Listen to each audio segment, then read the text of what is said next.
ويحك أسرع بالتوبة قبل أن يفجأك الموت. أسرع واقرع باب التوبة قبل أن تحل بك السكرات. إذا كان سب الدهر مسبة لله تبارك وتعالى، كيف بالذي يسب الله مباشرة؟ وكيف بالذي يسب الله سبا صريحا والعياذ بالله؟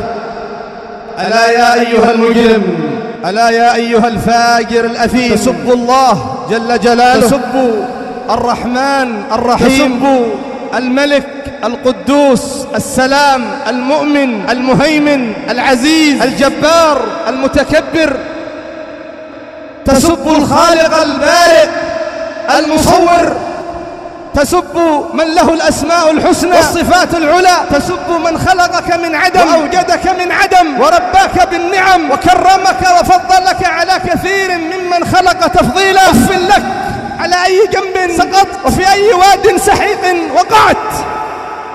يا أيها الكفار الأثيم، يقول الله سبحانه: تكاد السماوات يتفطرن منه وتنشق الأرض وتخر الجبال هدا دعوا للرحمن ولدا. لما نسب اليهود والنصارى والمشركون الولد لله سبحانه وتعالى كادت السماوات أن تتفطر وتنشق الأرض وتخر الجبال هدا، فكيف بالذي يسب الله مباشرة ويسب الله سبا صريحا؟ يا أيها الفاجر الأثيم، أنت كافر مرتد عن دين الإسلام، لأن الله عز وجل يقول: قل أبالله وآياته ورسوله كنتم تستهزئون لا تعتذروا قد كفرتم بعد إيمانكم. هذا في المستهزئ كافر.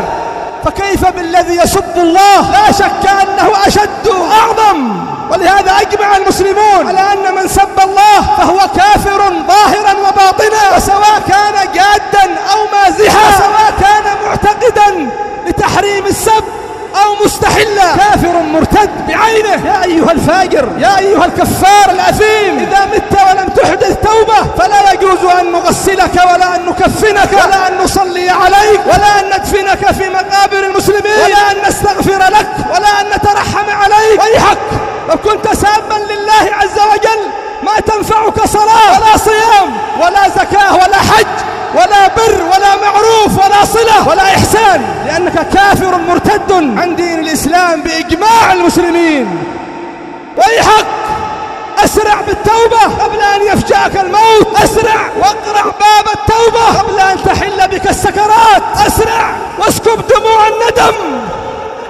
أسرع واعترف بقبيح صنعك وفعلك، وانطق بالشهادتين. قال بعض أهل العلم: انطق بالشهادتين وعد إلى الإسلام وسل الله المغفرة، واطلب منه التجاوز والعفو قبل أن يفوت الأوان، قبل أن يفوت الأوان.